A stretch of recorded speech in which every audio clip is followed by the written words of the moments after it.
السلام علیکم ورحمۃ اللہ وبرکاتہ۔ آپ دیکھ رہے ہیں کوئی RSN چینل۔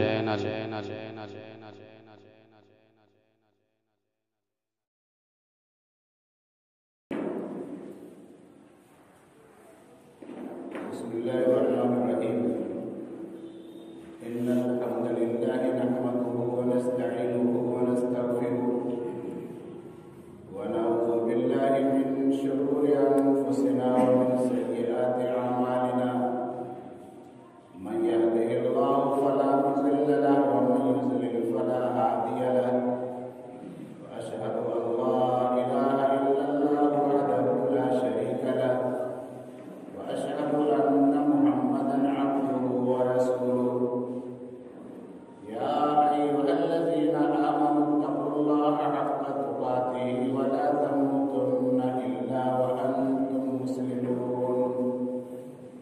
يا أيها الناس اتقوا ربكم الذي خلقكم من نفس واحدة وخلق منها زوجها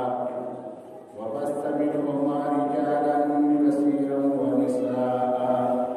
واتقوا الله الذي تساءلون به والأرحام إن الله كان عليكم رقيبا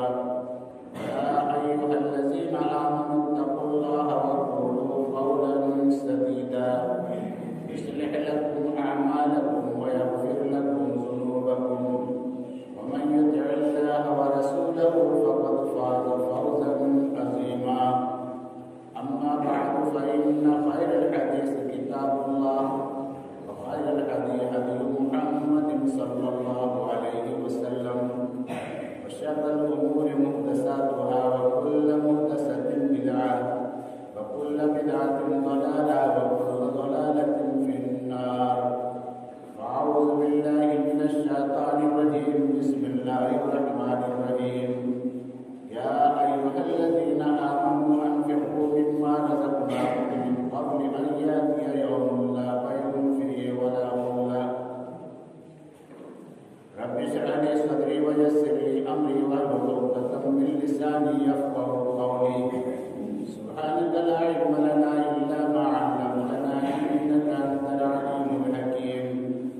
اللهم صل على محمد وعلى آل محمد كما صليت على إبراهيم وعلى آل إبراهيم إنك حميد مجيد اللهم بارك على محمد وعلى آل محمد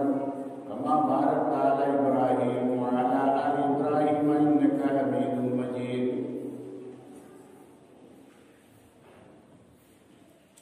ہر قسم کی تعریف بڑائی بزرگی عظمت و کبریائی اس وحدہ لا شریک کے لیے ہے جو رب العالمین اور قادر ملت ہے، یعنی دینے والا وہی، لینے والا وہی، مارنے والا وہی اور جلانے والا بھی وہی، بیمار کرنے والا وہی، شفا دینے والا بھی وہی۔ وہ جسے دینا چاہے کوئی روک نہیں سکتا، اور جسے نہ دینا چاہے کوئی دے نہیں سکتا۔ وہ جسے چاہتا ہے اتنا نواز دیتا ہے کہ اسے اپنی دولت کا حساب و کتاب بھی معلوم نہیں ہوتا، اور کوئی بیچارہ پائی پائی کا محتاج ہوتا ہے۔ لیکن اللہ رب العالمین نے جن کو خوشحال اور مالدار بنایا ہے، اسے اس بات کا حکم بھی دیتا ہے کہ وہ اپنے مال کا ایک حصہ میری راہ میں خرچ کرے۔ انسان کے پاس جو کچھ ہے وہ اللہ رب العالمین ہی کا دیا ہوا ہے۔ انسان کی زندگی اور اس کی زندگی کا سارا احساسہ اللہ رب بخشش ہے. اس بخشش کا شکر یہ ہے کہ اپنی تمام تر چیزوں کو اللہ رب العالمین کے قدموں میں ڈال دو. قرآن مقدس جو خاتم الکتب آسمانی کتابوں میں آنے والی سب سے آخری کتاب اور پوری دنیائی انسانیت کی رشد و ہدایت کی ضمانت ہے. اللہ رب العالمین نے فرمایا اس کتاب کے اندر الف لام میم ذالک الکتاب لا ریب فیہ ھدی للمتقین الذین یؤمنون بالغیب ویقیمون الصلاۃ ومما رزقناہم ينفقون. کہ اس کتاب کے خدائی کتاب ہونے میں ذرہ برابر بھی شک و شبہ کی کوئی گنجائش نہیں ہے.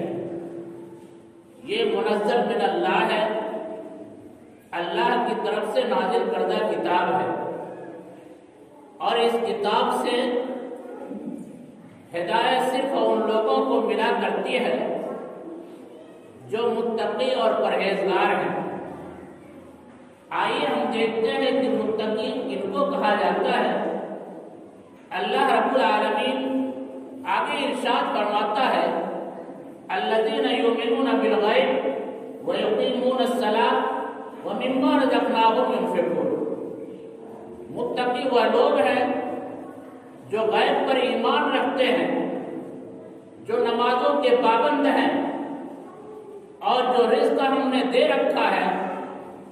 اس میں سے اللہ کے راستے میں خرچ کرتے ہیں. مطلب یہ ہوا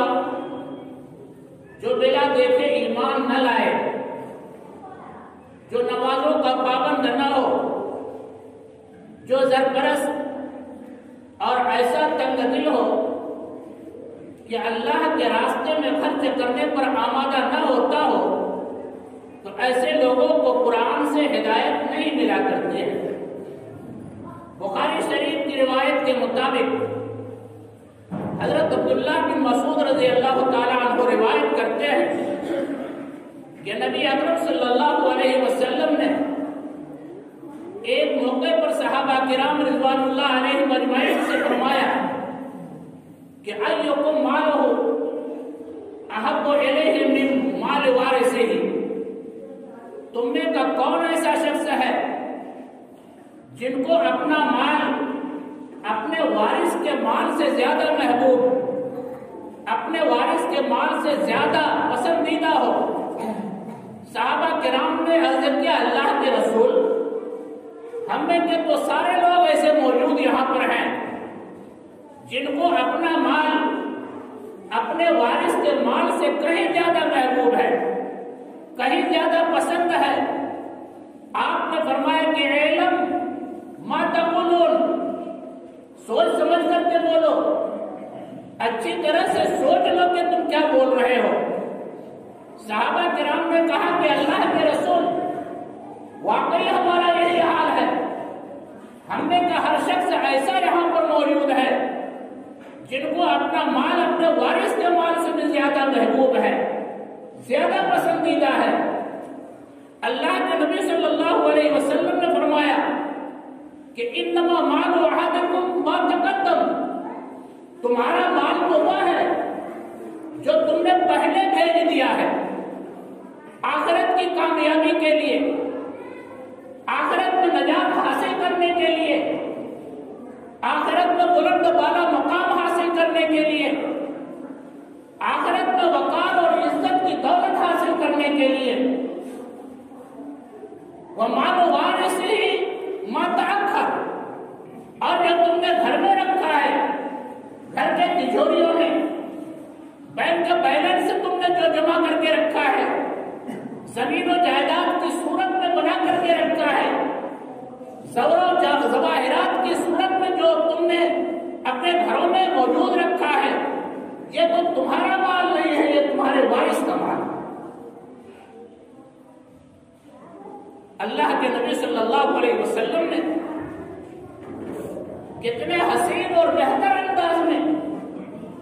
صحابہ کرام رضوان اللہ علیہم اجمعین کو سمجھاتے ہوئے کہا کہ آج پوری دنیا مال کو حاصل کرنے میں لگی ہوئی ہے اور ہر شخص جانتا ہے کہ اصل چیز مال ہی ہے، اصل دولت، اصل چیز دولت ہے، اصل چیز پیسہ ہے۔ انسان کے پاس جب دولت آ جاتی ہے، پیسہ آ جاتا ہے تو سارا انتظام اس کے پاس خود بخود ہونا شروع ہو جاتا ہے۔ اپنے لیے وسیع و عریض پلان خرید لیتا ہے، شاندار محل تعمیر کر لیتا ہے، گھومنے پھرنے کے لیے عمدہ اور شاندار گاڑیوں کو خرید لیتا ہے، عیش و آرام کے لیے نوکروں کی فوج اس کے پاس جمع ہو جاتی ہے، اور اس کے علاوہ معاشرے اور سماج کے اندر اس کا وقار بھی بڑھ جاتا ہے، اس کی عزت بھی بڑھ جاتی ہے اور اس کی شہرت ہونے لگتی ہے۔ لیکن جان لینا چاہیے میرے بھائیوں، جو ہم نے بینکوں میں جمع کر کے رکھا ہے، یا پھر ہمارے کچھ ایسے بھائی بھی موجود ہیں جن کے پاس ایک بڑی رقم ہوتی ہے اور اس بڑی رقم کو بینکوں میں جمع کر کے ہر مہینے اس کی سود کی رقم کو خود بھی کھا رہے ہیں، اپنے بال بچوں کی پرورش بھی کر رہے ہیں۔ سود کا مال حرام ہے، یہ اتنا بڑا حرام ہے، اتنا بڑا حرام ہے۔ اللہ کے نبی صلی اللہ علیہ وسلم نے فرمایا کہ اس سود کے 70 دروازے ہیں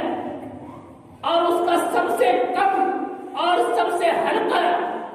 جو گناہ ہے وہ یہ ہے کہ کوئی شخص اپنی ماں سے نکاح کرے، اپنی ماں سے نکاح کرے۔ ایک زنا کرنا اور نکاح کرنا دونوں میں فرق ہے۔ نکاح کا مطلب یہ ہوتا ہے کہ بار بار اس سے اس کام کو انجام دیا جاتا ہے۔ تو سب سے ہلکا گناہ اس کا ہے جو سودی کاروبار کرتے ہیں یا سود کی رقم کھاتے ہیں۔ سود کھانے والوں کی نمازیں قبول نہیں، سود کھانے والوں کے روزے قبول نہیں، سود کھانے والوں کی زکات قبول نہیں، اور سود کھانے والے کے کوئی بھی اعمال اللہ رب العالمین کے یہاں قبول نہیں کیے جاتے۔ لیکن ہمارے بہت سے بھائی ہیں، یا تو وہ جانتے ہیں یا نہ جانتے ہو، اکثر لوگوں کو تو جانکاری ہوتی ہے کہ یہ سود ہے اور سود بہر حرام، تو اس وجہ سے رکھتے ہیں تاکہ ہمارا کچھ فائدہ ہو جائے، بال بچے اس سے فائدہ اٹھا لیں، اور پھر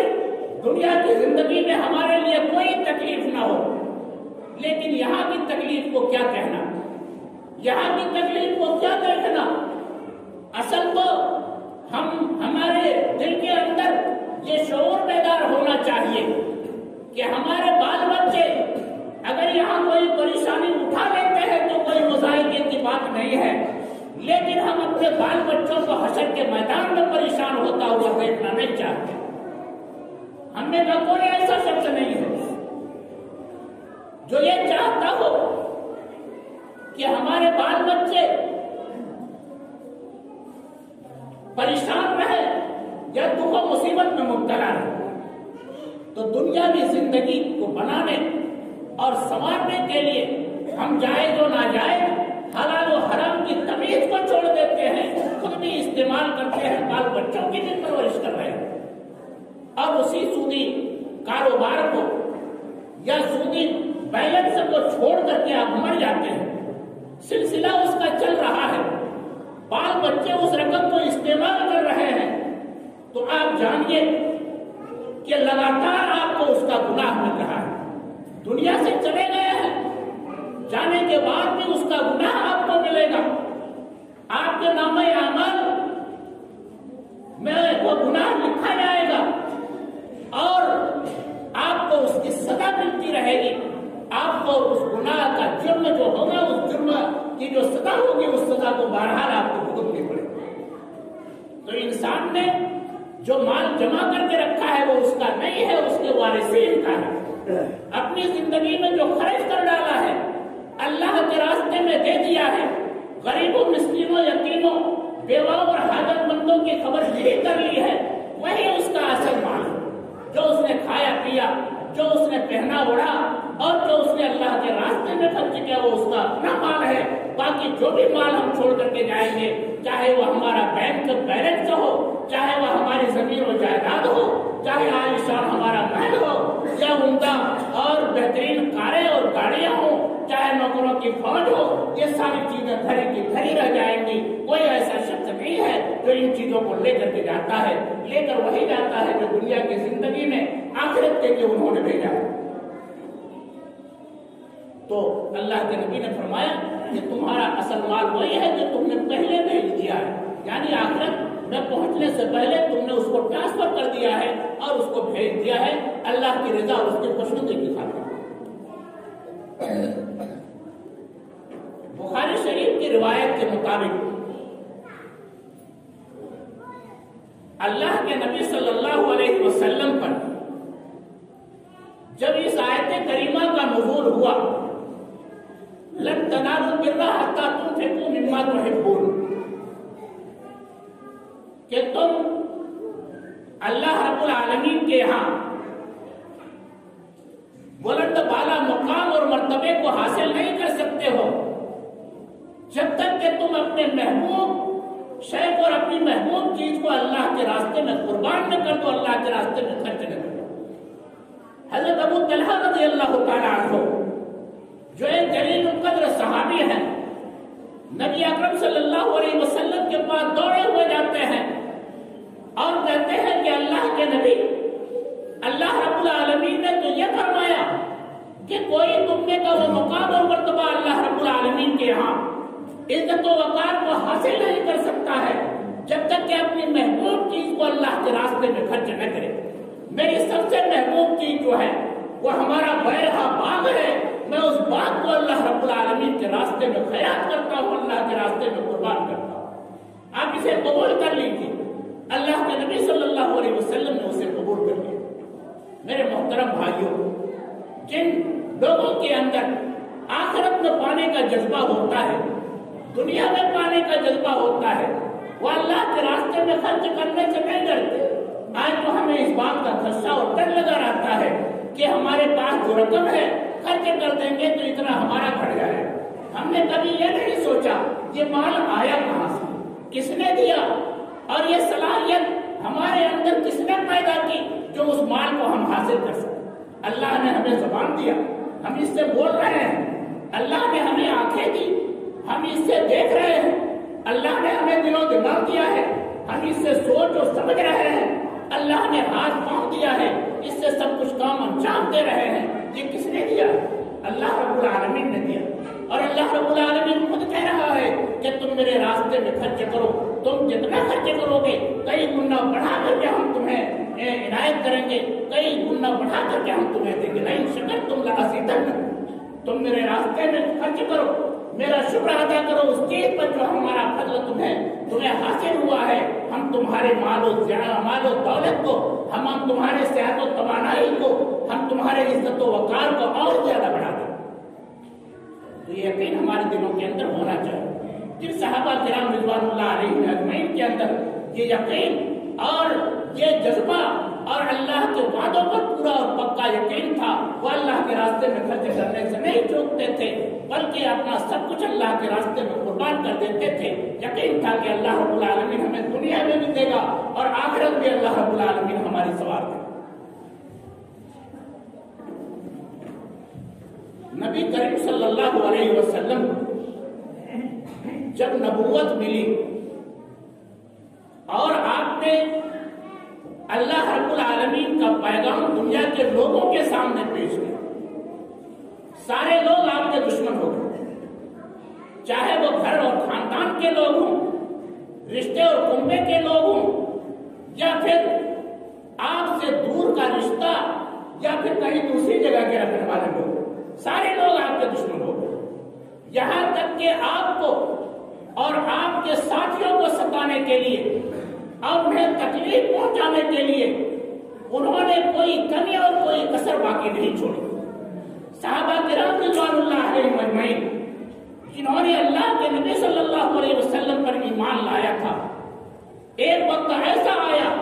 کہ مکہ میں ان کا ٹھہرنا رکنا دوبر ہو گیا، وہاں سے کہیں دوسری جگہ نکل جانے کی نوبت تک آ گئی۔ اللہ کے نبی صلی اللہ علیہ وسلم نے جب اپنے غریب صحابہ کرام کی طرف نظر اٹھا کر کے دیکھا، آنکھوں سے آنسو بہنے لگے اور کہا کہ میرے صحابیوں، تم نے اللہ کے محبوب دین کو قبول کیا ہے اور یہ تمہارے دشمن تمہاری اس زمین پر تمہیں رہنا نہیں دینا چاہتے ہیں، ایسا کرو تم یہاں سے ہجرت کر کے مدینہ چلے جاؤ۔ جب مدینہ جانے لگے،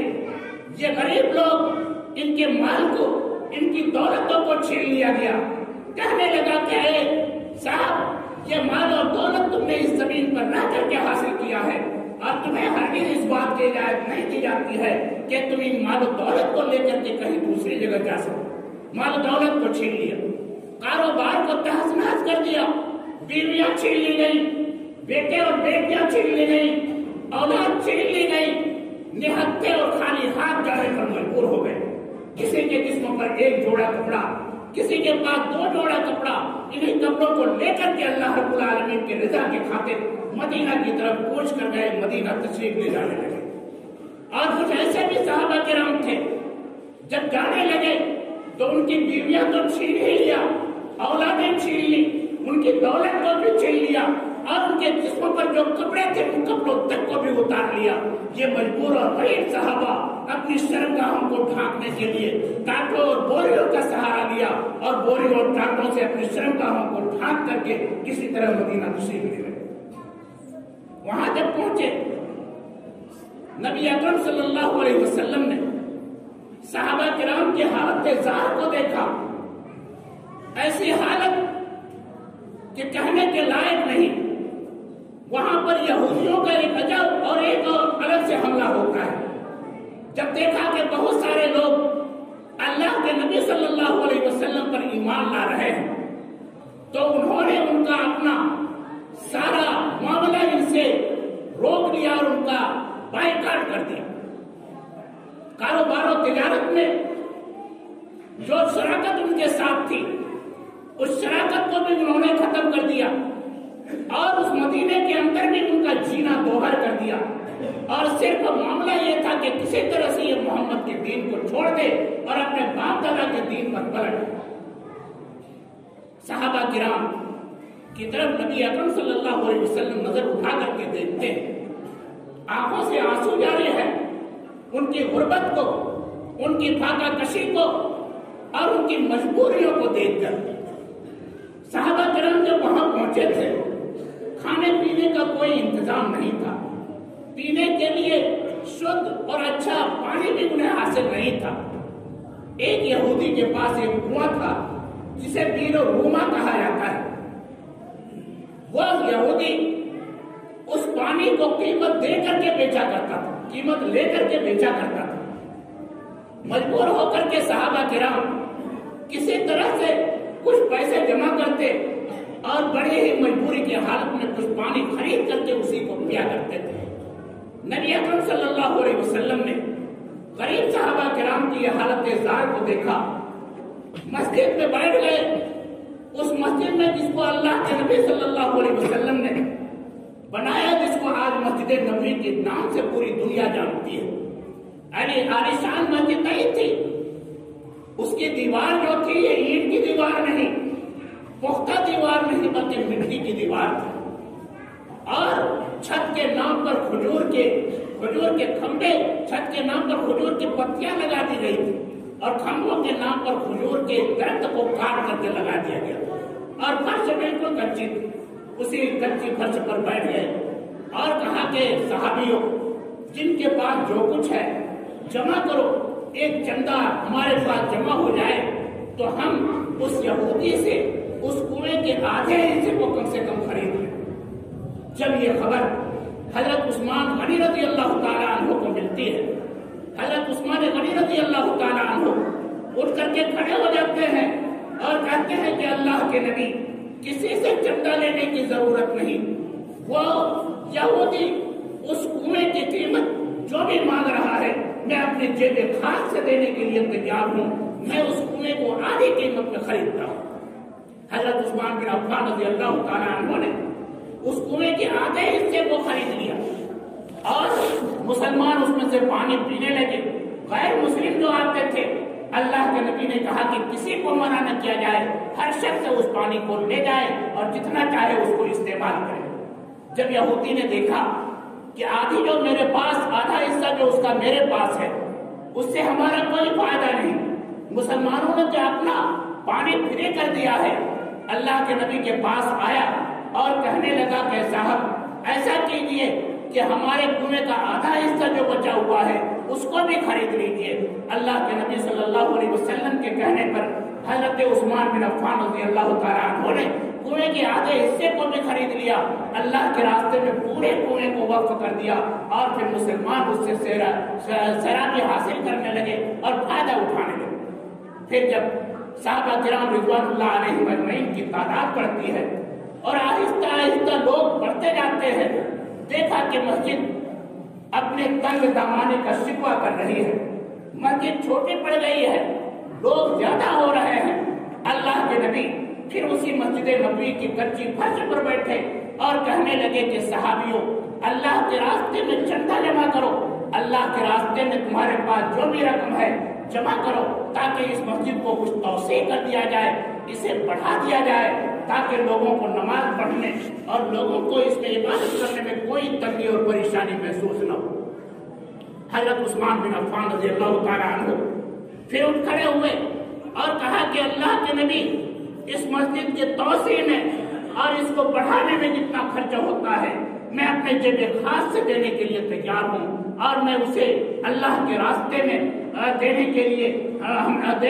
تیار ہوں. اللہ کے نبی صلی اللہ علیہ وسلم نے انہیں خوشخبری سنائی تھی کہ جس نے بھی اس کے لیے چندہ کیا یا خرید کر کے اس کی توسیع کرا دی تو میں اس کے لیے وعدہ کرتا ہوں کہ کل حشر کے میدان میں اپنے ہاتھ سے اسے حوض کوثر پلاؤں گا. اللہ کے نبی صلی اللہ علیہ وسلم کے پاس حضرت عثمان بن عفان آتے ہیں اور کہتے ہیں کہ اللہ کے نبی، میں نے اس کے توسیع کا سارا سامان کر دیا ہے اور میں اس بات کا جو آپ کی طرف سے وعدہ کیا گیا ہے کہ حوض کوثر سے اپنے ہاتھ سے پانی پلاؤں گا، میں اس وعدے کا مستحق ہوں اور میں اس چیز کا مستحق ہوں. اللہ کے نبی صلی اللہ علیہ وسلم نے اسے خوشخبری سنائی کہ میرا شبہ حشر کے میدان میں تمہیں اپنے حوض کوثر سے پانی پلاؤں گا. پھر اس کے بعد چلتے چلتے کچھ مہینوں کے بعد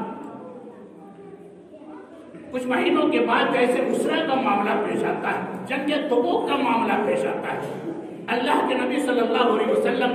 اپنے کمزور اور غریب صحابہ کرام کی طرف دیکھتے ہیں کہ یہ غریب لوگ جن کے پہننے کے لیے جسم کے اندر کپڑے نہیں ہیں، یہ ہتھیار کا انتظام کہاں کر سکتے ہیں، ان کے لیے سواریاں کیسے مہیا کی جائیں گی. اللہ کے نبی نے عام چندے کا اعلان کیا اور کہا کہ لوگوں سن لو، جو بھی اللہ کے راستے میں خرچ کرے گا، اللہ کے راستے میں اونٹوں کی قربانی پیش کرے گا تو میں اس کے لیے وعدہ کرتا ہوں کہ اللہ رب العالمین سے میں جنت حاصل کر کے اس کے لیے جنت کی بشارت دیتا ہوں. حضرت عثمان بن عفان رضی اللہ تعالیٰ عنہ اٹھے اور کہے کہ اللہ کے نبی، کتنے اونٹوں کی ضرورت ہے؟ آپ نے فرمایا کہ 100 اونٹ کی. حضرت عثمان رضی اللہ تعالیٰ عنہ نے کہا کہ میں 100 اونٹ دینے کے لیے تیار ہوں. 100 اونٹ کا جب انتظام ہو جاتا ہے، اللہ کے نبی پھر آواز لگاتے ہیں کہ کون ایسا شخص ہے جو اور 100 اونٹ دینے کا شرط حاصل کرتا ہے، میں اسے جنت کی بشارت دیتا ہوں. حضرت عثمان بن عفان رضی اللہ تعالیٰ عنہ اٹھے اور انہوں نے اس قربانی کو پیش کیا. اس طرح 7 مرتبہ اللہ کے نبی صلی اللہ علیہ وسلم نے کہا اور 7 مرتبہ حضرت عثمان بن عفان رضی اللہ تعالیٰ عنہ اٹھ کر کھڑے ہوئے. سارے صحابہ کرام وہاں موجود ہیں، علی موجود ہیں، آپ کے چچا حمزہ موجود ہیں، اجلہ صحابہ کرام موجود ہیں. ہر ایک کے سامنے حضرت عثمان رضی اللہ تعالیٰ عنہ اس جنت کی بشارت کے لالچ میں 700 اونٹوں کی قربانی، 700 اونٹوں کو پیش کرنے کا وہ شرف حاصل کر لیتے ہیں. اللہ کے نبی صلی اللہ علیہ وسلم نے کہا کہ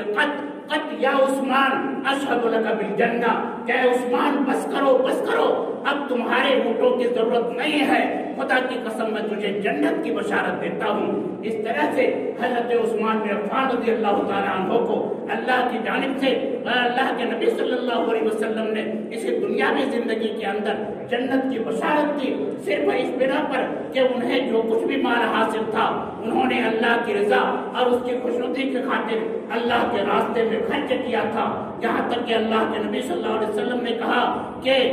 حضرت عثمان بن عفان رضی اللہ تعالیٰ عنہ اگر اپنی پوری زندگی میں کوئی بھی نیک کام نہ کرے تبھی اللہ کی جنت کو حاصل کرنے سے انہیں کوئی طاقت روک نہیں سکتی ہے۔ تو میرے محترم بھائی، جو مال و دولت اور جو خوشحالی ہمیں اور آپ کو حاصل ہے، اس سے فائدہ ہم دنیا کی زندگی کے اندر ضرور اٹھا سکتے ہیں، لیکن آخرت میں فائدہ اسی وقت ہمیں حاصل ہوگا جب اللہ رب العالمین کی رضا کے خاطر اللہ کے راستے میں اس مال کو خرچ کریں گے، اللہ کی رضا کے خاطر اس مال کو اللہ رب العالمین کی خوشنودی حاصل کرنے کے لیے خرچ کریں گے۔ اللہ تبارک و تعالی ہم تمام مسلمانوں کو نیک ہدایت کی توفیق عنایت فرمائے۔ اللہ تبارک و تعالی ہمیں ایسا دل عنایت کرے جو دل اللہ رب العالمین